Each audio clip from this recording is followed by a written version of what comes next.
अस्सलाम वालेकुम दोस्तों, मेरा नाम है अली उमर सलाम की तरह मौजूद है और आप देख रहे हैं जिस वक्त क्रिकेट लवर अली शो, क्योंकि इसको देखना तो है। दोस्तों आप लोग से बात करने जा रहे हैं, बात करेंगे आज आपको साथ टॉप न्यूज का सेगमेंट है, आपको शेयर करेंगे। नंबर 1 पे आपको बात करने जा रहे हैं, जो हमारे पास अपडेट आ रही है वो आ रही है हसन अली के हवाले से। हसन अली ने की है बड़ी शानदार किस्म की हैट्रिक, इस पर बात करेंगे। आमिर को लगातार जो है मार पड़ रही है T20 ब्लास्ट में, क्यों पड़ रही है इतनी मार, इसके ऊपर बात करेंगे। आगा के हवाले से अपडेट आ रही है, पाकिस्तान क्रिकेट बोर्ड आगा को तीनों फॉर्मेट में कैप्टन अनाउंस करने जा रहा है। किसने मेन किरदार अदा किया है इसमें, जरा से बात करेंगे। WTC का हुआ है फोटोशूट फाइनल का। पॉन्टिंग ने माइकल जेनसन को थोड़ी बात तो कहा है कि यार तू ठीक है, अच्छा करे, लेकिन साथ में उन्होंने बदवा भी दी है कि तुम हार जाओ। इस तरह बात करेंगे। ने भी बात की बाबर शाहीन वगैरह के, बिल्कुल उनके कमबैक को लेकर भी बात की। और इंग्लैंड और वेस्ट इंडीज के दरमियान T20 सीरीज का सिलसिला जारी है। आज भी मैच खेला गया जिसको इंग्लैंड जीत गया, इस पर भी बात होगी। तो अगर आप हमारे चैनल पर नए पहली बार चैनल को सब्सक्राइब करें, साल के बेल आइकन दबाएं। तो बात का खास करते हैं नंबर 1 खबर के साथ जो हमारे पास आ रही है। तो जो नंबर 1 खबर आ रही है हमारे पास यही आ रही है कि हसन अली ने जो है वो आज हैट्रिक की है कमाल किस्म की T20 ब्लास्ट में। दूसरी तरफ आमिर की जो भी वीडियो आ रही है, आमिर को कुट्टी पाड़ रही है। हालांकि इंग्लैंड में आमिर जो है बड़ी अच्छी बॉलिंग किया करते थे, बट इस बार लग रहा है कि जो आ रहा है आमिर को पेल के जा रहा है। देखिए बिल्कुल, और उनकी जो एथिक्स टीम है वो लगातार 4 मैच जो है वो हार चुकी है, आज भी वो हारी है। लेकिन दूसरी तरफ हसन अली ने आग लगा के रखी है, जो ऐसा फील करवा रहे हैं कि वो अपने कैरियर के पीक पर आ चुके हैं। पहले उन्होंने पाकिस्तान बांग्लादेश में पंजा मारा था, 5 विकेट्स लिए थे और वो उनकी T20 की बेस्ट बॉलिंग फिगर थी। और आज उन्होंने कमाल कर दिया। डर्बेशायर और वर्विकशायर के दरमियान मैच खेला जा रहा था, जहां पहले हसन अली की टीम सॉरी वर्विकशायर ने 199 रन बोर्ड पे लगाए 6 विकेट के नुकसान पे। जब डर्बेशायर टीम बैटिंग करने के लिए आए तो उनको कहर सहना पड़ा हसन अली का। पहले तो हसन अली ने 3 लगातार विकेट्स लेके हैट्रिक की और टोटल 6 विकेट्स छक्का उन्होंने मारा गेंद के साथ। 6 विकेट्स T20 में, कमाल करके भाई।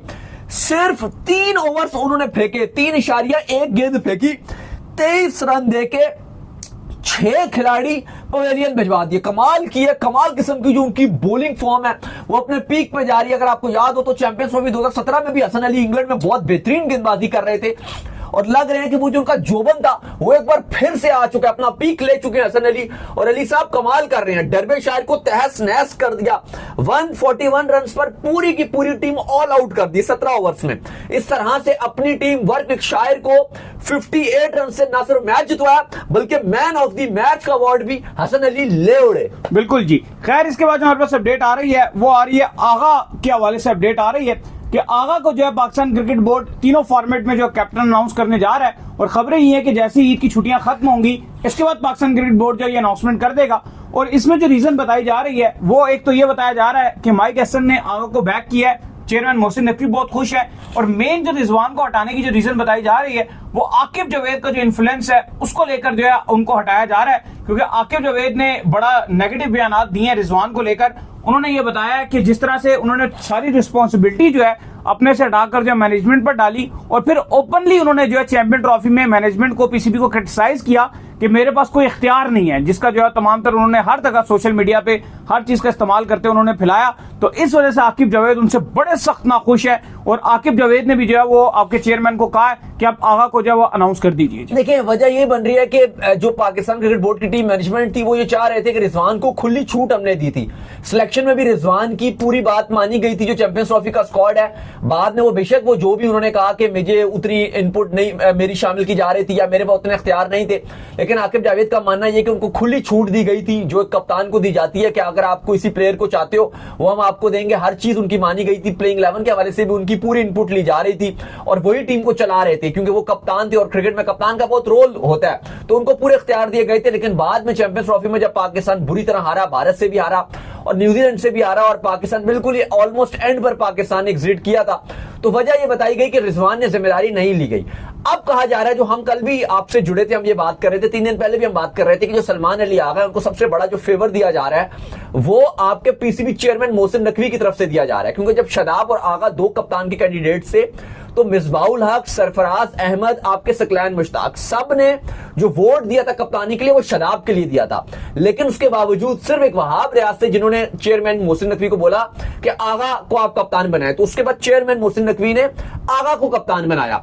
तो अभी जो खबरें आ रही हैं कि अब चेयरमैन मोहसिन नकवी की, क्योंकि बहुत ही गुड बुक में शामिल, अभी जो मीटिंग हुई थी जिसमें माइक हसन भी शामिल थे, आकिब जावेद भी शामिल थे, आपके सीओओ जो पाकिस्तान क्रिकेट बोर्ड के सुमैर साहब हैं वो भी शामिल थे।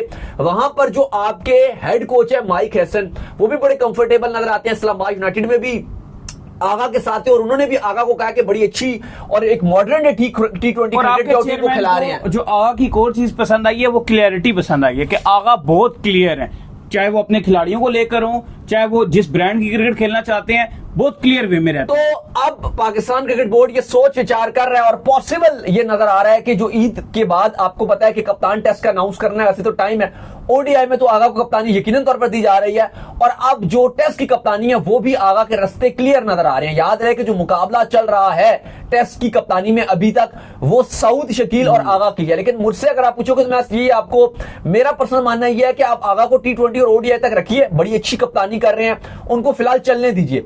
रेड बॉल की कप्तानी का इजाफी लोड देने का मकसद नहीं है वो, अगर आप प्रेशर बन जाए, वो अगर आप सऊद शकील को ही दे दो तो मुझे लगता है कि ज्यादा एक बेहतर है। अगले दो बड़े इवेंट्स आ रहे हैं फिलहाल वाइट बॉल के, T20 के बिलखसूस, एक एशिया कप आ रहा है T20 का और फिर आपका 2026 का वर्ल्ड कप। ये लगातार ये 3 महीने बाद आपका एशिया कप आ जाना है और उसके 2-2.5-3 महीने के बाद आपका T20 वर्ल्ड कप आ जाएगा। तो 3-3 महीने के वक्फे से आपके 2 बड़े इवेंट्स हैं। तो आई थिंक ये बेहतर है कि आगा को फुल फोकस वहीं पर करने दिया जाए, ना कि टेस्ट का इजाफी प्रेशर दिया जाए। लेकिन अब खबरें ये आ रही है कि मोहसिन नकवी यही चाह रहे हैं कि आगा ही टेस्ट की भी कप्तानी कर लें और रिजवान की ओडीआई की कप्तानी भी जा रही है। T20 में बिल्कुल भी दूर दराज तक भी उनके स्क्वाड में आने के इम्कान नहीं है। तो ना ही रिजवान अब एशिया कप खेलेंगे, ना ही Mohammad Rizwan T20 world cup 2026 में होंगे। अलबत्ता हाँ, वर्ल्ड कप 2027 के लिए रिजवान को ही स्ट्रॉन्गेस्ट कैंडिडेट रखा जा रहा है कि प्लेइंग 11 में वो रहेंगे। खैर, इसके बाद जो हमारे पास अपडेट आ रही है वो हमारे पास ये अपडेट आ रही है कि आगा ने जो है बाबर रिजवान और शाहीन के हवाले से बात की है। उन्होंने कहा जी कि ये तीनों जो है मैच विनर है और ये तीनों जो है वापसी भी कर सकते हैं। बाकी उन्होंने इसके ऊपर जो है क्लैरिटी भी दी है कि मेरे आने से पहले ये जो है इससे बाहर हो चुके थे इस फॉर्मेट से, और बिल्कुल मैं उनकी बात से एग्री भी करता हूं कि जब उनको कप्तान बनाया गया उन्होंने तो कोई इनपुट नहीं दी कि इनको बाहर करें, उसको उनकी कोई अथॉरिटी भी नहीं थी। उससे पहले ही जो है पाकिस्तान क्रिकेट बोर्ड ये फैसला कर चुका था कि अब मजीद इनको नहीं खिलाएंगे। भाई देखिए, आगा ईद के काफी सारे पाकिस्तान क्रिकेट बोर्ड जो पॉडकास्ट कर रहा है और कुछ ईद के शोज हैं जिसमें सलमान अली आगा अपीयर हुआ, तो उससे सवाल पूछा बार जा रहा है कि वो एक बड़ा ट्रेंड चलना शुरू हो गया था सोशल मीडिया में। तब भी हम ये बात कर रहे थे कि पहले कंफर्म तो कर लीजिए कि आगा ने क्या वाकई जो है वो बाबर आजम को फॉलो भी किया था। तो वही बात की गई कि आपने पहले उनको अनफॉलो कर दिया, फिर अब आपने जो जब से आप कप्तान बने वो टीम में भी नहीं है बाबर आजम। बाकी शाहीन का क्या फ्यूचर नजर आ रहा है, रिजवान का क्या नजर आ रहा है। तो उस पर उन्होंने यही कहा कि बाबर तो मेरे बचपन के दोस्त है, जब मैं स्कूल में हम थे तब से हम साथ खेल रहे हैं। तो उन्होंने कहा ऐसी कोई बात नहीं है, मेरी और बाबर की अच्छी गपशप भी लगी रहती है। साथ साथ उन्होंने ये भी कहा है कि बाबर आजम मेरे जब टीम में मैं कप्तान बना उससे पहले ही वो बाहर हो गए थे। बिल्कुल ठीक बात वो कर रहे हैं। जब रिजवान भी थे तो उस टाइम ही बाबर आजम को T20 से अलहदा कर दिया गया था कि बाबर आजम T20 में नहीं रहेंगे। साथ साथ जो आपके रिजवान है, अब पीसीबी का फैसला है कि रिजवान को T20 से दूर रखा जाएगा। लेकिन अलबत्ता शाहीन के हवाले से खबरें ये हैं कि शाहीन शाफिदी टीम में आ जाएंगे। लेकिन सलमान अली आगा कहते हैं कि ये तीनों ही बड़े खिलाड़ी हैं, इन्होंने पहले भी पाकिस्तान को सर्व किया और आगे भी पाकिस्तान को सर्व करेंगे। तो मुझे ऐसा ही लगता है कि ये तीनों टीम में वापस आएंगे। लेकिन हमारे पास जो रिपोर्ट आ रही है वो यही है जो हमने आपको बता दी कि T20 से रिजवान तो कंफर्म बाहर हैं, बाबर का भी स्लाइटली 1-2% चांस है कि वो T20 में कम बैक कर सकते हैं। अलबत्ता शाहीन शाह अफरीदी आ रहे हैं। खैर, इसके बाद जो अपडेट आ रही है, इसके अलावा आगा ने यह भी कहा है कि जो मेरी इंस्पायरेशन है वो उन्होंने बताई है कि माइकल क्लार्क जो ऑस्ट्रेलिया के कप्तान है, वर्ल्ड कप विनिंग कप्तान है 2015 के, उन्होंने कहा कि वो मुझे बहुत इंस्पायर्ड करते हैं और मैं बड़ी उनको इंस्पायरेशन लेता हूं। इसके अलावा उन्होंने अपनी बाकी वाइफ वगैरह का बड़ा शुक्रिया अदा किया। उन्होंने बताया कि कैसे उन्होंने बड़े बुरे वक्त काटे हैं।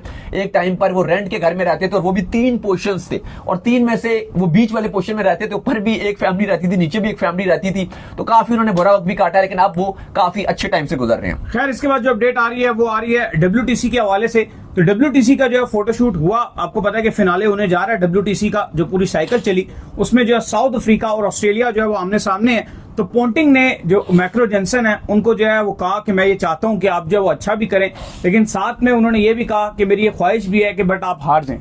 ये क्या बात है? देखिए, आपको पता है कि अब WTC फिनाले स्टार्ट होने जा रहा है और काफी हाइप भी बन रही है।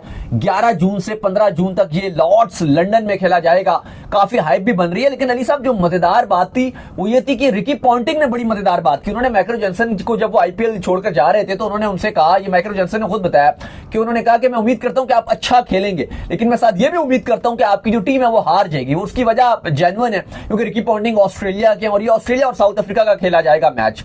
साउथ अफ्रीका की नुमाइंदगी करेंगे माइकल जॉनसन और ऑस्ट्रेलिया के मोस्ट सक्सेसफुल कप्तान हिस्ट्री के, उनका नाम है रिकी पॉन्टिंग। तो जाहिर है वो अपनी टीम को सपोर्ट करेंगे, तो इसमें कोई हैरानी वाली बात नहीं है। लेकिन बाबूमा और पैट कमिंग्स दोनों ने आज बड़ा जबरदस्त किस्म का फोटो शूट कराया, जो आपको पता है लॉर्ड्स की हिस्टोरिक बेल है, वहां भी खड़े हुए और पूरे लॉर्ड्स के जो ग्राउंड है डिफरेंट जगह पे फोटो शूट करवाया गया। साउथ अफ्रीका बड़ी होपफुल नजर आ रही है और वो पूरी इस बात पर कायम है कि इस बार हम चोक नहीं करेंगे। 2024 के T20 वर्ल्ड कप के फिनाले में भी वो भारत से चोक कर गए थे और हिस्ट्री बताती है कि साउथ अफ्रीका हमेशा ही लास्ट मोमेंट पे सेमीफाइनल या फाइनल पे चोक कर जाती है, लेकिन इस बार साउथ अफ्रीका बड़ी होपफुल है कि हम चोक नहीं करेंगे। दूसरी तरफ ऑस्ट्रेलिया की बात की जाए तो स्टीवन स्मिथ बड़े होपफुल हैं, पैट कमिंस बड़े होपफुल हैं और ऑस्ट्रेलिया पूरी तरीके से तैयार है कि इस टाइटल को दोबारा डिफेंड करेगा। इसके बाद जो अपडेट आ रही है वो आ रही है इंग्लैंड और वेस्ट इंडीज के हवाले से। तो उनके दरमियान तो T20 सीरीज का सिलसिला जारी और सारी है। तो इसमें भी जो है वो आज इंग्लैंड जो है वो जीत गया। पहला भी जो है वो इंग्लैंड ही जो है जीता था T20, उसके अंदर जो है बड़ा जबरदस्त किस्म की बटलर ने बड़ी शानदार इनिंग जो है वो खेली थी और आज भी जो है वेस्ट इंडीज को शिकस्त हो गई है। इवन बड़ी अच्छी टीम बनाने की वेस्ट इंडीज ने कोशिश की है, लेकिन बड़े रन्स करने के बाद भी हार गए भाई। नहीं भाई, बड़ा जबरदस्त मैच हुआ था क्योंकि वेस्ट इंडीज ने 196 रन बोर्ड पे लगाए थे और मजा ये आया कि जो आखिरी ओवर था वो आदिल राशिद को 5 छक्के पड़े।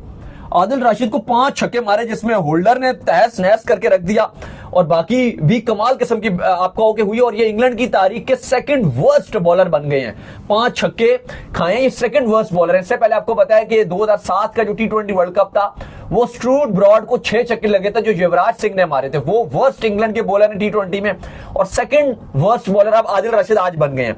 लेकिन इसके बाद 197 का जब टारगेट मिला तो इंग्लैंड का कोई इतना आगाज तो एक तरह से नॉर्मल ही था, लग नहीं रहा था कि शायद इंग्लैंड मैच जीत पाएगा। लेकिन नीचे से आके पहले हैरी ब्रूक ने 20 गेंदों पे 34 मार दिया, फिर जैकब बेथेल ने कमाल कर दिया भाई, 260 के स्ट्राइक रेट से 9 गेंदों पे 26 रन बना डाला और 10वीं गेंद पे वो आउट हो गए। फिर उसके बाद बेंटन ने आके और ही कमाल कर दिया, लगभग 300 के स्ट्राइक रेट से वो खेले और 11 गेंदों पे 30 रन बनाए और इस तरह से ये टारगेट जो बड़ा मुश्किल टारगेट लग रहा था, ये इंग्लैंड ने 18.3 ओवर्स में 197 का टारगेट चेस कर दिया और सीरीज 2-0 से अपने नाम कर ली। अलबत्ता 30-20 मैच अभी रहता है, लेकिन अब वो सिर्फ वेस्ट इंडीज के लिए यही कुछ रह गया कि व्हाइट वॉश से वो बच जाएंगे, अदरवाइज सीरीज उनके हाथ से निकल चुकी है। तो चले उम्मीद करते हैं आज हमारे शो आपको आएगा। वीडियो को लाइक कीजिए, हमारे चैनल सब्सक्राइब कीजिए, साथ ही बेल आइकन को बजाइए। एक और काम कर लीजिए और वही कर लीजिए इंस्टाग्राम पर आप जाइए और जाकर इनको फॉलो कीजिए। इंस्टाग्राम पे मुझे फॉलो कर लीजिए, वहां पे मैं मौजूद हूं, दाऊद क्रिकेट क्रेम। अगर आपको कोई सवाल है तो भेजिएगा और उनको भी फॉलो कीजिए। मुझे फॉलो कीजिए, मैं मौजूद क्रिकेट ऑफिशियल के नाम से, लिंक डिस्क्रिप्शन में मौजूद है, जाइए जाके कीजिए फॉलो। फिर आप सुनते हैं नेक्स्ट वीडियो, तब तक ख्याल रखिएगा अपना।